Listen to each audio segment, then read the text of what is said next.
E o que que faz um advogado assim, especialista em direito de família? Então, o advogado especialista em direito de família, né, ele está aqui para ajudar a solucionar os conflitos existentes em uma família, Uhum. né? E eu sempre digo assim, que a gente não pode ser tão técnico.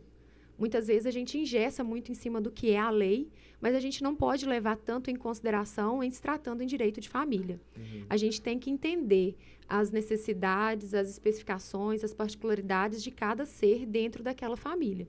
Então, a gente não é só um advogado, a gente é um psicólogo, a gente é um ouvinte, né? E, assim, eu sempre tento usar muito dentro lá do meu escritório a técnica de tentar fazer acordo, né? De tentar ouvir as duas partes e, muitas vezes, nem levo o problema para o judiciário. Eu tento resolver lá dentro mesmo, porque família é uma coisa muito delicada. Né? Não é uma relação de consumo, que eu vou lá, compro do sujeito e deu errado, eu vou lá e entro na justiça, enfim. Não é. A gente está tratando de ser humano, então isso é muito importante, é muito delicado. Uhum. E tem um detalhe também, eu cheguei até a conversar com você sobre isso, é que você trabalha hoje dentro de Santa Bárbara, né? Sim. Então, a sua cidade ali. É uma cidade pequena. Sim. Né? Então, assim, é um assunto extremamente delicado, porque você acaba criando, assim, vamos colocar entre aspas, inimigos, né? Que a pessoa não consegue separar isso também, é o seu trabalho. Mas quando você envolve nisso, acaba que a pessoa pode ficar chateada com você de alguma forma, então... É um assunto bem complexo também, né? Por essa parte. Complexo e delicado, né? Uhum. Como eu disse. Por isso que, assim, eu trabalho mais em fazer acordos, né? Às vezes não, né, Edgar? Na maioria das vezes, quando se envolve família, tem muita mágoa. Sim. Quando chega um ponto de um divórcio, o casal já não está suportando mais aquela convivência. Você já está mexendo ali no extremo das pessoas. Eu já estou tocando na ferida, vamos dizer assim, né? Então, o que eu preciso fazer? Eu preciso encontrar uma forma de amenizar esse sofrimento e não trazer mais problemas. Às vezes, eu vou para a esfera judiciária, eu monto um processo, levo para o fórum e tal.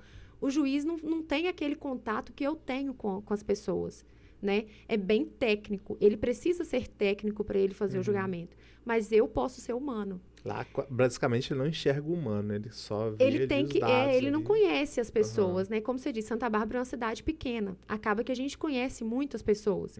Muitas vezes eu sou procurada pela mulher em um caso de divórcio, eu falo com ela, olha, você se importa se eu conversar com ele primeiro, antes de montar um processo? Sim. Porque eu acho interessante dar essa oportunidade de conciliar.